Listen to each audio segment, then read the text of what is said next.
Hi, welcome back to my channel. Thank you so much for stopping by. This is Amy from With Love by Amy, and today we are going to make dancing monster cards from using this Spellbinders die set.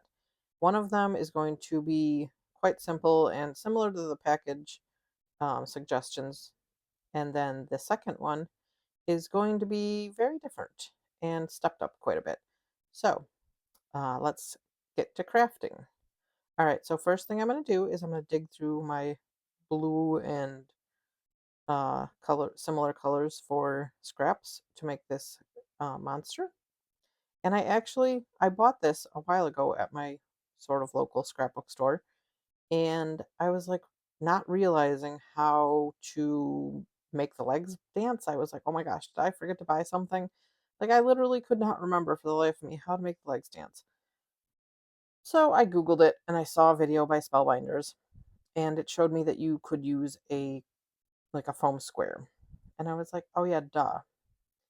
But for this guy, I decided to not use a foam square. I decided to do something different. So we are going to make this into a birthday card for my husband because at the time of filming this, his birthday was coming up. And at this point now, his birthday is long past. So what I did apparently off camera was I die cut a piece of Lawn Fawn. I think that's cable knit cardstock, the green one, and I cut it with my hexagon dies from Waffle Flower. And that background you see with the squares stenciled on it, that's just something that's been in my stash for a while. I think that the square stencil is actually like an old like room decoration stencil that somebody gave me. So yeah, it's not a craft meant for card making stencil. But I decided to give it a try. And we are going to line up all the pieces, make sure we have everything we need. And those eyes that you see there on the right, those are for Spellbinders. They're not googly eyes, but they're 3D, like enamel eyes. And they're pretty cool. So for this monster, we are going to use those enamel Spellbinders eyes. And they're not really packaged with like the same eyes together, so I just kind of had to find eyes that were the same. And you can the die set does give you the ability to punch out or to die cut out eyes out of cardstock if you'd like to do that instead of using the 3D enamel eyes, or as you'll see in my second card, googly eyes. So we are going to assemble this little guy. The teeth, I kind of just stuck them in there and then put glue on the back of the monster so that the teeth would stick there. I don't know if that's the intended way to do it or what, but I really do like this die set because I feel like it's cute and it's fun for kids. And the fact that it's interactive makes it so that, it's interesting because we all know that kids love cards that do things. So here I have punched out a bunch of circles with my just regular like office circle punch. And I did make sure, I think I did it off camera, but I did make sure that the regular circle punch was small enough so that the legs could jiggle over it. And I punched out about six, I think, little circles of cardstock. And now we're just gluing them all together so that we can make the wobble. This is what I'm going to use instead of a foam tape square. We're going to use these circles because I thought that the circles might work better than a foam square just because, a circle on a circle, and that's like, I think, five or six little circles of cardstock. And then we are going to glue it down. And I haven't decided yet whether or not I think gluing the legs where, the circle thing where you want it and putting the legs down first is the best idea. Probably it is because I ended up liking the legs in the position that they were in here better than I liked my second card. So we're just gluing this down, and hindsight is 2020 here. Like, why did I put glue on the leg thing before I had the body parts assembled? Like, what was I thinking? So here I am, like, hurrying up, assembling these body parts because I didn't want the glue to get all clumpy and hard there when I'm, taking forever. So I'm trying to be super quick assembling this guy. Like, why didn't I put eyeballs on yet? Like, what is my process of, going about this? What am I doing? But whatever. If I were to do this again, I would assemble the monster first and then decide where the legs are gonna get, like do the stuff where you stick it to the card last.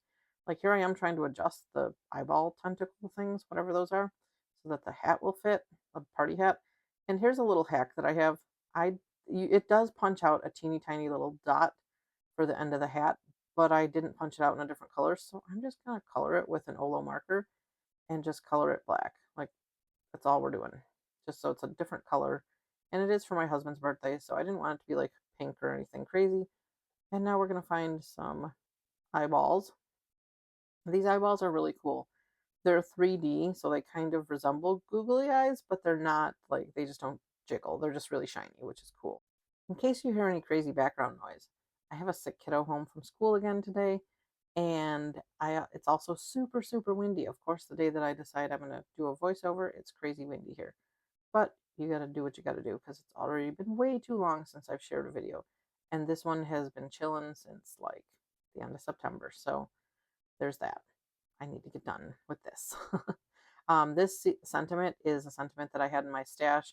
And actually, you may have seen it make an appearance in a previous video where I tried to use it with a different card, but I didn't like it. So it went back in my sentiment stash bucket. And we're going to use it here because I feel like it fits and it's kind of cool and funky. And that's kind of what I was going through for with this. With just kind of a cool, funky vibe because I was giving it to my husband. I just wanted it to be cute and fun. And I love how the monster's legs jiggle. So we're just going to glue this to a card base and then it will be done. I like having that little space around the edge of the card like panel so you see the card base. All right. And then we're going to put a sentiment on the inside. We're going to use this Tailored Expressions sentiment strip set to do a sentiment on the inside of the card because I think these are fun for my husband. These are the man, I don't know, I don't know what it is, man, myth, legend, or something like that sentiment set for the sentiment strips. So what I'm doing here is I am lining up the cardstock where I want it to be. I already did one sentiment, but apparently I didn't get it on video. So I line it up where I want it to be. I kind of like dry fit it to see if that's where it should be. And then I put these pieces of post-it paper on there so that when I ink up the stamp, it's not going to get ink um, all over my whole card base because I'm removing the post-it notes before I stamp it down. But of course, I made a little boo-boo, so I used my mono sand eraser to fix it up. And here is the card doing its thing. Let me know what you think. And we're going to get started on the second card. And we're going to use the same die set, but we're going to make this one pink and we're going to make it shakery. So off camera, I decided to die cut 6 pink monster bodies. And we are going to keep one monster body with no hole in it. The rest of them, we're all going to use that. And I did this off camera too because nobody needs to see me die cut 6 monster bodies or 5 monster bodies, holes in their bellies. So I lined them up basically, and I die cut one. And actually, take that back. I ran 2 of them stacked exactly together through the die cut machine, and so that even though it might not cut through the one in the back all the way, it would have the lines exactly where it needed to be so I could fit the die in there so that the holes would line up exactly. Because it's not something I can really measure to see if it's in the right spot. So that was the best way I saw fit. Now, very quickly here, we are going to, and I also cut 1 monster body out of clear acetate. And we just glued all those 5 monster bodies to, actually 4 monster bodies got glued together. And then we're going to adhere the acetate to the back of 1 more monster body. And the 4 monster bodies that have holes in them got adhered to the one without a hole. So there we made our little like divot basically for our shaker belly for the monster. And then that's the piece under the clear block. That is the piece that has the acetate on it. So we're just letting that dry. And then we're getting this time we're going to use a foam square. We're going to see which one we like better. But one of the things that I've learned along the way is that if you use a foam square for something like this where you need movement, you should use a anti-static powder tool on the foam square after you stick it where it needs to be so that if there's any adhesive on the side of the foam square, it's not going to hold your legs up. Basically, like it's not going to stick to your legs. And we just found some googly eyes from our stash because we're just trying to make this look a little different.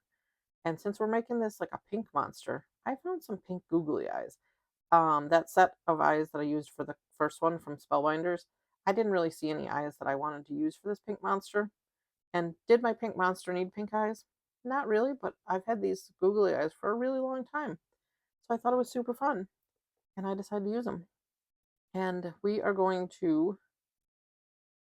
hold on, we're going to start loading up our shaker belly thingy. And this shaker mix that you see in my hand that looks like it's a jar of spices, it's from Michael's. It's the Recollections brand. And we're going to put that in there. And the other little bits that I put in there, I've had for a really long time. And I actually think that they were nail art. I think I got them off of the internet from some company that did nail art stuff. And I just thought they were cute and they were very inexpensive. So I added them to my collection like 10 years ago. Um, and now we are very carefully putting liquid adhesive around this monster body so that we can adhere the top of the shaker window to it. And we need to be very careful with this because we don't want to get glue on the inside of that shaker well, because otherwise it will stick your shaker bits to it.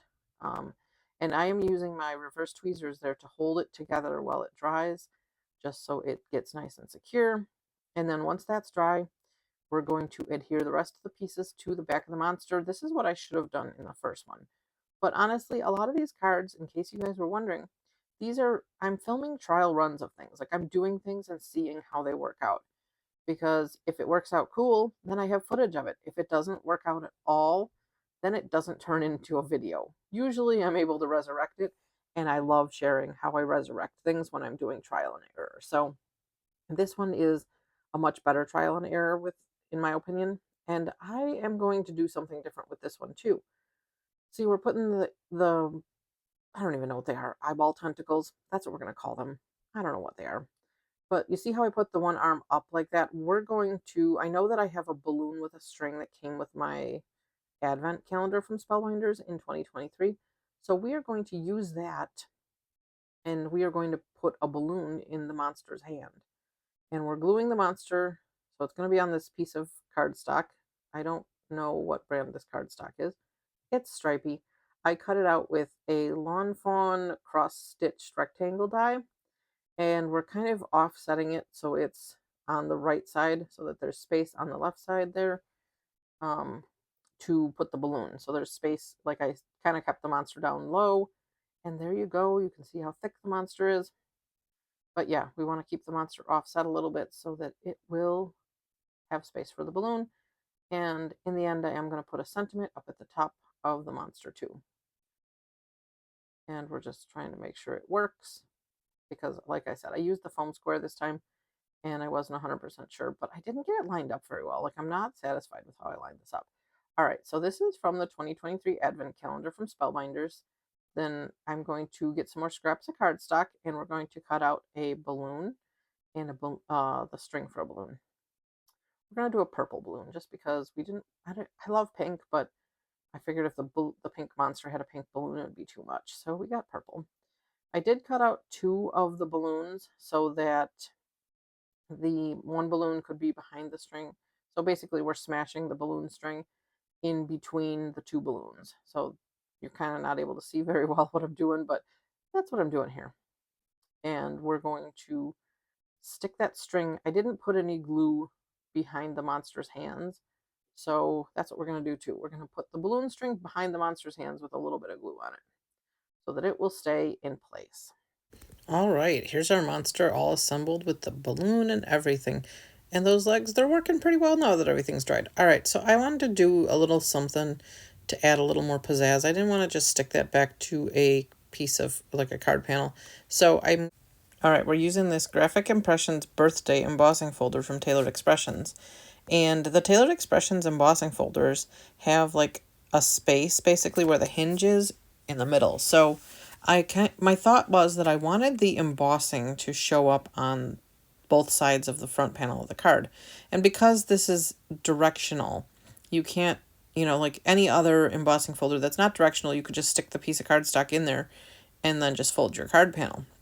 But because this one is directional, I wanted to use it like it's in, like basically have it be right side up, and so when you open the card you could see the embossing on the inside. So what I did is I'm cutting little like flaps kind of at the top.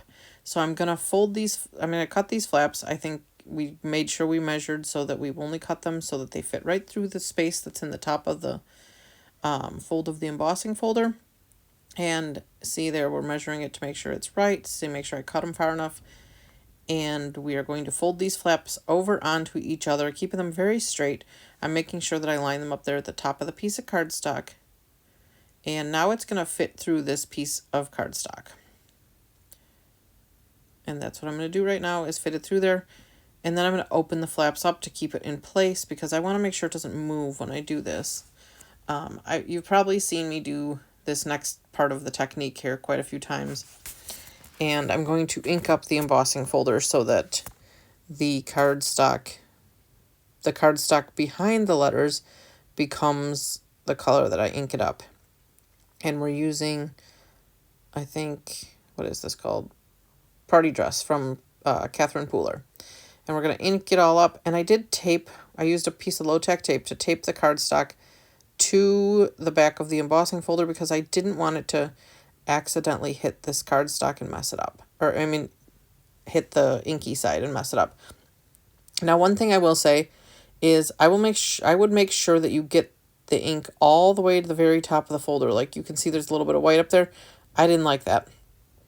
So I went in after I was done and I swiped some more ink on there. But I should have made sure that I used it all, or I got it all the way up there. All right, we're going to use the Gina K Amalgam Black ink to go over the raised parts of the embossed piece of cardstock and just draw a little more attention to it. And I love this technique. Like, I've been using it so much. If you guys have been watching my videos, I have used this quite a bit. And then now we're going to score right there along that line because that's going to go onto the back of the card panel. So basically we're just going to have another card piece, not a whole card panel, but just like a piece of cardstock that's 4 1/4 by 5 1/2. And we're going to fold that down and it's going to adhere. And I did realize once I had one piece of cardstock attached to it that it was not enough. So I'm going to sandwich that little flap in between two pieces of cardstock because it just wasn't strong enough with all the weight that I had on the front of the card with my 3D monster thingy. So we're going to line these up very nicely. And I am butting the top of the card panels up onto the top of my little paper trimmer so that it's like a straight edge and everything gets as straight as possible because I want these to line up very nicely. And now we're going to put the second piece of cardstock in there and it's going to be adhered on all 4 corners. It's not going to open. That's not the intention of this. It's going to we're going to tape it together so that it gives it more strength because it was kind of floppy without it. So we're putting some score tape in there on all the other 3 sides. This was kind of like adding the second panel was kind of an aftersight, but I wanted to make sure that it was strong enough so it wouldn't fall down. And so that's what we're doing. We're just going to take these the panels off the back of the, And now we're going to straighten up the sides of the card because it was just off by a teeny tiny bit. So we're lining it up and we're trimming the little edges off there just a little bit. And while I'm doing this, I would like to just take a second and ask you guys for a huge favor. I'm really, really trying to get my channel to get monetized. So if you guys could like the videos that you watch and subscribe to my channel if you are not, because I've been looking at my analytics and it looks like about 73% of people that view my videos are not subscribed. So if you could just subscribe, it costs you nothing. Just take a second to hit that notification bell and then you will get notified when I post all my videos. Leave me a comment down below letting me know which of these monster cards you like best. Thank you so much for watching and see you soon. Have a great day. Bye.